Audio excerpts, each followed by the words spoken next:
name is Anna Sablovscaia. As you can tell by my last name, I'm Russian. I work for Diageo and I'm a senior brand manager for Gordon's for Europe.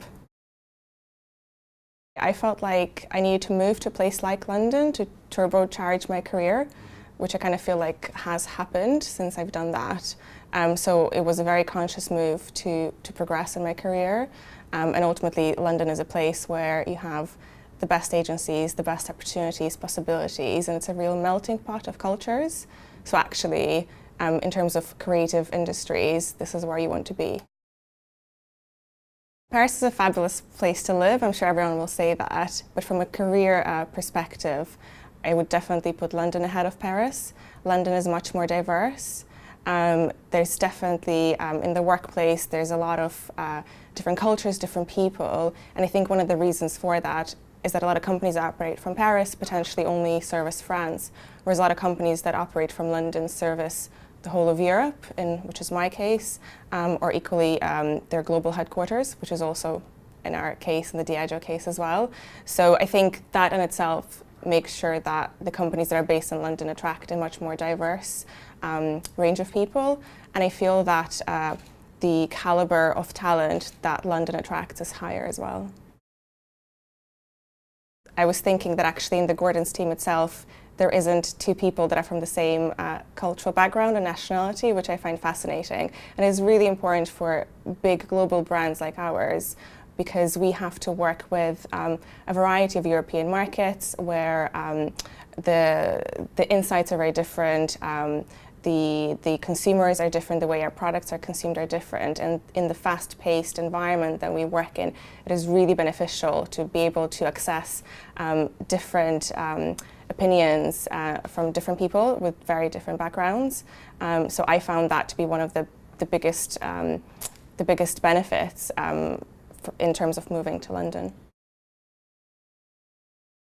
I think it's a very serious question, and I certainly believe that it will impact the level of creativity of work that will come out of London, and potentially it will impact the businesses that move to London and work with the agencies here and produce their creative work here, because quite often the work we do is used globally, and actually I think clients could potentially choose to go elsewhere if that range of diversity in terms of talent was no longer present in London.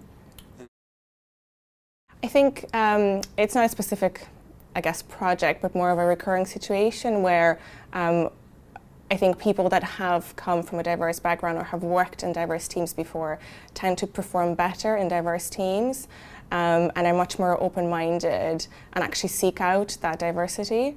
So I feel that coming from that background and coming into this world of London of diversity and open-mindedness, it just really makes you kind of fit in better. I think from a personal point of view, we've spoken about career a lot, but from a personal point of view, for people that love to travel, which I consider myself one of those people, living in London is fantastic. You can jump on a plane out of one of the many airports that are in London and go anywhere in the world. So that's another reason why I love living in London, and I can compare it to Dublin, where I've lived before as well. And I think as well in terms of meeting people and making friends, again, it's a really fantastic thing to be able to do, to meet people from all around the world. And I think those are connections and friends you keep for the rest of your life. Absolutely. I think all the industries in kind of the Western world are trying to retain the talent and the business versus the East, where, you know, arguably costs are cheaper, etc. So I think, you know, if you were to overlay those other factors like maybe less cultural diversity, less diversity in talent, I think some of the other emerging markets could steal a lot of that spotlight. I think things like what you guys are doing is probably one of those. I think you need to be really open and upfront about the challenges that are coming our way in terms of trying to retain that cultural diversity and talent. But I think rather than hiding from the challenge, I think you need to face it head on with an open mind. So it's fantastic that you guys are doing this. Definitely take a step back and certainly lose in creativity.